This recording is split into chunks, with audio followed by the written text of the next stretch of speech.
And we can do this in exactly the same way. So we have the concentration, hydrogen ion is going to equal 10 to the negative 5.90.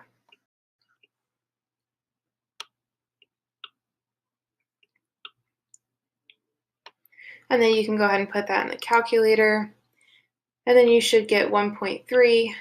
Again, we're doing the correct significant digits. We have 2 decimal places here, so we want 2 sig figs in our answer. We're expressing it in scientific notation, so we have 10 to the negative 6. And just as a little reminder, again, we should always be using units. So when we're talking about something in the brackets like that, this is in molar. So we have the capital M. Okay, so let's do one more.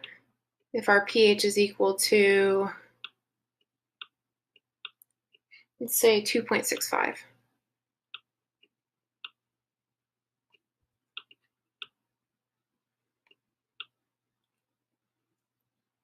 So you can go ahead and plug that into the equation. So we're going to have 10 to the minus 2.65.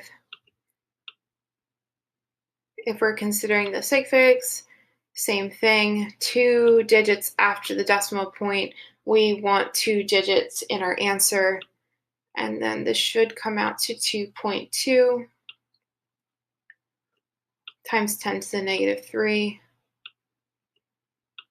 And then make sure that you're remembering your units. So we'll do capital M for molar. Okay, so we'll do one last example. Let's say that our pH is 12.6.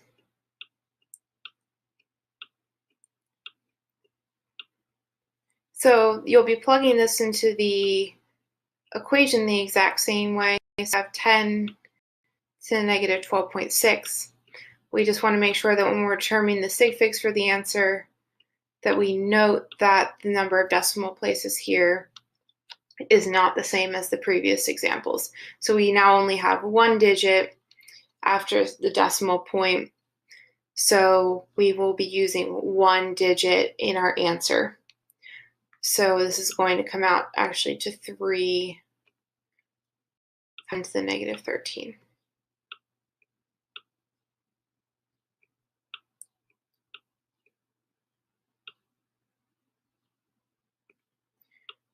And then this is molar.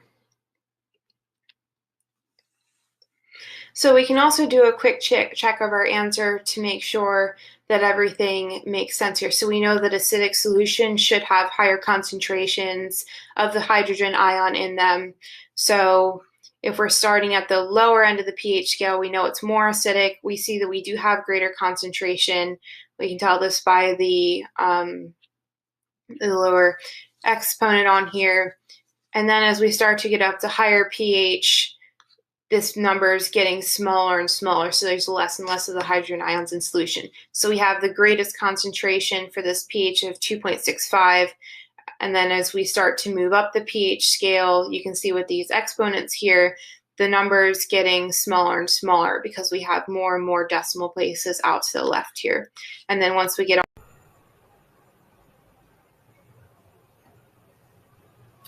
Henry's law constant for hydrogen in water at 25 degrees centigrade is 7.7 times 10 to the power negative 6 molar per kilo Pascal. And for nitrogen in water at 25 degrees centigrade is 1.4 times 10 to the power negative 5 molar per kilopascal. Each gas present at 253 kilopascal pressure. We have to find out the solubility of each gas. Now, Henry's law expresses the relationship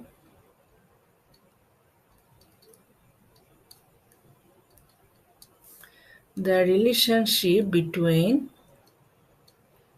the pressure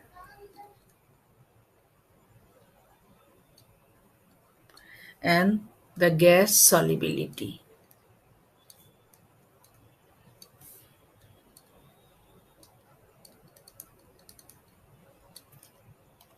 As Hg, the solubility of the gas, is K, this is Henry's law constant, times Pg, partial pressure of the gas over the solution. Now for H2,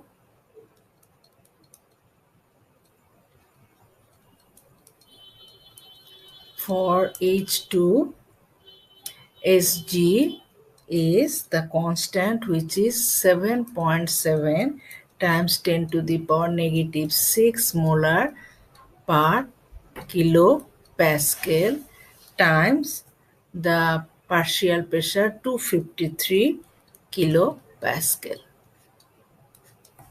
And the value for this one is 2.0 Sg, 2.0 times 10 to the power negative 3 molar. Okay, now for nitrogen, Sg is constant here is 1.4 times 10 to the power negative 5 molar per kilopascal times 253 kilopascal.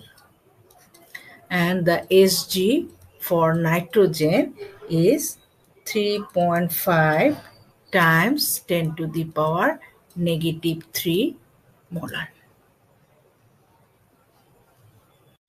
In this video, we want to use Henry's law to determine the concentration of oxygen in water at 25 degrees Celsius under 1 atmosphere of air pressure.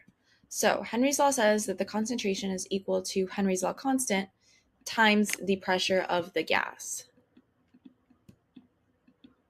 So in our case, the concentration of oxygen will be the Henry's law constant, which is given as 1.3 times 10 to the negative third mole per liter times atmosphere, multiplied by the atmospheric pressure of oxygen.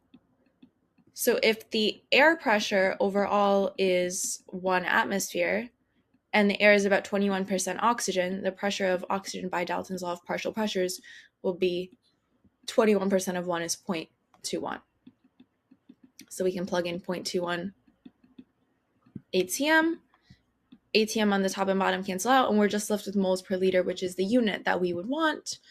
And then we have the value is going to be 2.7 times 10 to the negative fourth, the right number of significant figures, moles per liter or molar. And then the second part of the question is more conceptual. Can we survive without hemoglobin, which hemoglobin transports oxygen throughout our blood? So the volume of human blood is 5 liters. So if we consider this is the concentration of the oxygen in our bloodstream, if we multiply by the total volume of our blood, we'll get the amount of oxygen that's available in our blood, which is 1.4 times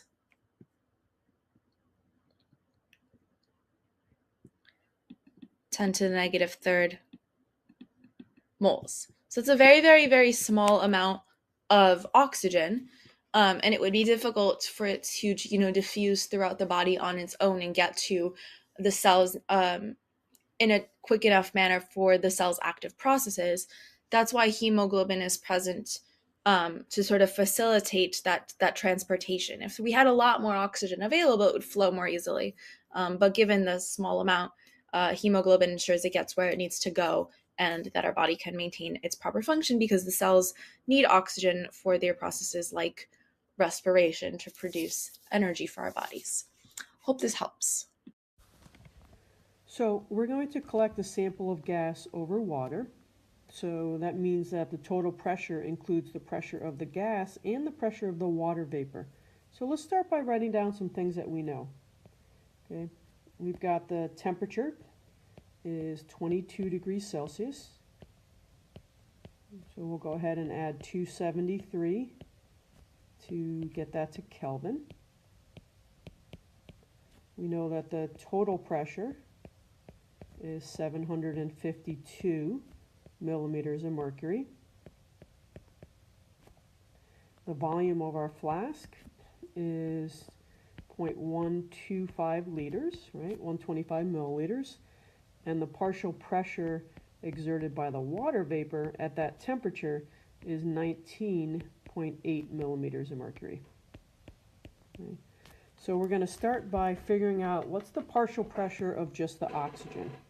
Well, the partial pressure of our gas is equal to our total pressure minus the partial pressure of our water vapor. So we take our total, which is 752, and we subtract 19.8. So that will give us 732 millimeters of mercury as a pressure of our oxygen gas. Okay. Now we're going to try to figure out how many moles of oxygen exerted that pressure. So we'll go ahead and use PV equals nRT. We'll rearrange it a little bit. Okay, N is PV over RT. If I want to find the partial pressure of oxygen, I have to use the moles of oxygen. So I'm going to go ahead and use that pressure, which we found is 732. But I need it to be in atmosphere, so I'm going to divide that by 760. Okay? And then our volume is 0.125. And we'll go ahead and divide that by R, which is 0.0821. And our temperature, which is 295. And we'll figure out that that means there was 0.00497 moles of oxygen. Okay. So how many moles were there total of our wet gas? So that's going to be the moles of our oxygen and our water combined. So if we want to know moles total, we need to use the total pressure. Okay, so same idea, except we're going to use that total pressure now of 752. Again, I'm going to divide by 760, so it's in atmospheres. Okay, our volume is 0.125. So the rest of this is going to kind of look the same. 0.0821 is our R, and 295 Kelvin is our temperature. So that's going to give us 0.00511 moles of wet gas. So this means we're including the moles of the oxygen and the water vapor. Okay. Now we're going to go ahead and turn around and add some nitrogen to the flask. It's in grams, so I'm going to start by changing that to moles. So I've got to work on moles here. Okay, so 0.0250 grams of nitrogen. We'll go ahead and change grams to moles using our molar mass, 28.02 for N2. So that's 0.000892 moles of nitrogen. So again, if I want to know the partial pressure of that nitrogen, okay, I need to use the moles of that nitrogen. So P is going to be nRT over V. So I'll go ahead and use those moles of nitrogen that I just found out. R is 0.0821. Our temperature is still 295. And we're going to divide that by our volume, which is still 0.125 liters. So that's going to give us 0.173 ATMs of, that's for our nitrogen gas. So now we're going to try to figure out what's the total pressure in the flask after the nitrogen has been added. So what I'm going to need to do is find the total moles that I have now. So that's going to be this 0.00511 moles. Okay, that's from right here. That's my O2 and my water. And I'm going to add to that my 0.00892 moles of nitrogen. And I'm going to go ahead and get my total moles of 0.0600 moles. And then I'm just going to go ahead and plug that in and find my total pressure at this point. So nRT over V. 00600.0821. We could have added partial pressures also. There's often more than one way to approach a problem. The best way is whichever way sort of comes to you first. So here's your volume. So now this total pressure is going to be 1.16 atm.